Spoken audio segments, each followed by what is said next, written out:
Welcome to the Tech Egg. Don't get scrambled. Enjoy the video. You'll begin by creating the form itself. Open Google Drive and pick New Right Arrow Google Forms or go directly to Forms. Name the form so respondents understand its purpose, and add a short description that explains what you're collecting and why. Once done, decide whether to collect email addresses and limit to one response. These choices affect privacy and data accuracy. Make sure to save a concise title. It shows on response spreadsheets and in shared links, which matters for organization and follow-up. Next, build the content. Hit the plus button to add a question and pick a type that matches the data you need.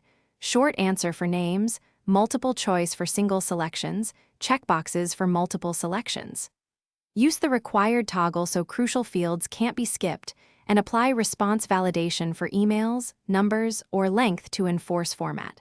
For longer flows, add sections and use conditional logic. Go to section based on answer to create different paths and keep the survey relevant and shorter for each respondent. Finish by previewing the form and doing a full test run. Click the eye icon and complete every path to confirm logic, required fields, and validations work. Then use Send to distribute. Copy the link, email it, or embed the form on a web page. Add collaborators if others need edit access.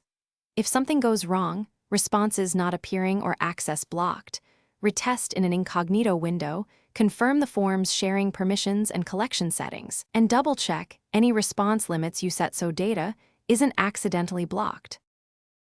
Thanks for watching. Consider subscribing if I helped unscramble your problems.